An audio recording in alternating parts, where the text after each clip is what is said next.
Our political system is dominated by two big parties, Fine Gael and Fianna Fáil. Other countries have a clear dividing line between the leading political groups, but in Ireland, we're different. So what, if anything, does divide the two power centres of Irish politics? In Ireland, we don't fit the international pattern. The closeness of the village community fuses family, friendship, commerce, and politics, making each a personal affair. Usually there's a big bloc on the left, basically people who favour higher taxes to pay for better public services and state involvement in the economy. And then there's a bloc on the right who back lower taxes and favour market solutions. But in Ireland we've two big parties and they're both, broadly speaking, right-ish. Down the decades they've moved further right or to the left, but they've generally sat around the centre of the political spectrum.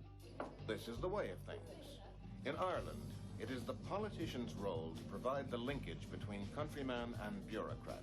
So where are they today? At the last general election, RTE carried out an exit poll asking people to place themselves on a left-right scale, so 0 being very left-wing and 10 being very right-wing. The mean or average voter was at 4.98, pretty much bang in the centre. But supporters of Fine Gael and Fianna Fáil were at 5.84 and 5.7 respectively. In other words, both are slightly to the right of the average voter, and the two are almost exactly the same. So in crude terms, they're both targeting the same market. But there could be differences on other issues, so nationalism, for instance. And that's the issue that divided Fine Gael and Fianna Fáil in the first place. The two stem from the Sinn Féin party, which split in the early 1920s over the Anglo-Irish Treaty. The local common, or branch of Fianna Fáil, traces its genealogy directly from the first Sinn Féin common in the peninsula. Secretary of the common is John McAteer. Fianna Fáil descended from followers of Eamon de Valera, who thought the treaty didn't give Ireland enough freedom, while Fine Gael's political ancestors went with Michael Collins, who saw it as the best deal available. Like Harry Shields, who since the day in 1921 when he raised his hand for the treaty, remained a loyal member of the other party, Fine Gael. We had a meeting being held up in the old hall in Drum, and the end of the meeting was just if just called us for a plebiscite or show of hands anyway, who was for or against the treaty at that time. Well, of course, there's a few of us there, we all showed our hands in favour of the treaty. That'll be about 30 years. But I never changed my hand from that day to this day. I always followed that party. Nowadays, Fianna Fáil would see itself as sounder on the national question, basically more engaged in the idea of a united Ireland. But while it has taken a hard nationalist line in opposition, it's not always the same in government. And the key example is Charlie Haughey's response to the 1985 Anglo-Irish Agreement, which basically gave the Republic a say in the affairs of Northern Ireland in return for recognition of the border. Haughey denounced it as a sellout while he was in opposition. In the light of my political objectives, which are the ultimate reunification of Ireland, in my view, this agreement today does serious damage to that concept and puts it away into the far distant future, if ever. But once he got back into government, he worked it like it was his idea all along. In the same way, Fine Gael sees itself as the party of law and order, tough on Republican paramilitaries. But then in the 1950s, a Fine Gael-led government refused to introduce internment to stop the IRA border campaign. And when de Valera got back in, the IRA leaders very quickly found themselves in turn, and then the border campaign just ran out of steam. If it's not the 6 counties and it's not the left-right thing, the other dividing line in European politics is very often, well, Europe.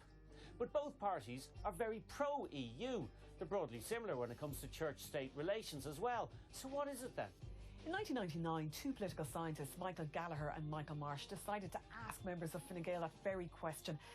They discovered, to their surprise, that 39% of Fine Gaelers saw no real policy difference between their party and Fianna Fáil. As Gallagher and Marsh concluded with considerable understatement, this was a pattern that we would not expect to find in any other European country. So you could say the persistence of the divide is partly down to tradition, but also habit. So for decades, people tended to vote for the party that their parents voted for. So much so, the party activists, particularly in rural areas, could actually tell which households voted which way. Mandy, you'd know some of them better than myself, but I think this first house here, what Fianna Fáil. Would be Fianna Fáil, and next is Crossings. Would be Fine Gael. Fine Gael, that's right. Yes. And the next is Gallagher's. Gallagher's. Well, Mr. Gallagher would have been Fianna Fáil, I think, but his wife would have been Fine Gael, and I don't know what they voted after they got married, but I think the family is still Fine Gael. From there, the differences seem to have become differences of perception, how they see themselves and how they see each other. Fine Gael would see itself as the party most loyal to the state, which it always points out was founded by the party's forerunners. Fianna Fáil members insisted it wasn't a party, but more a national movement representing all classes and sectors of society. And for decades, it claimed to be the real Labour Party, and it consistently won huge working class support, but at the same time winning the support of business people. It claimed it was just better at politics and better at government than Fine Gael, until the economic crash destroyed its reputation for competence and left it trailing its traditional rival. Since then, it's been trying to rebuild, but there's an election coming up sooner, if not later. And the Fianna Fáil leader, Micheál Martin, will be looking to get into the Taoiseach's office like every one of the party's leaders before him. Success matters to both parties. Being in power matters to both parties. Winning or losing matters to both parties. And maybe that's the real difference between them. Fianna Fáil Taoiseach Sean Lemass certainly thought so.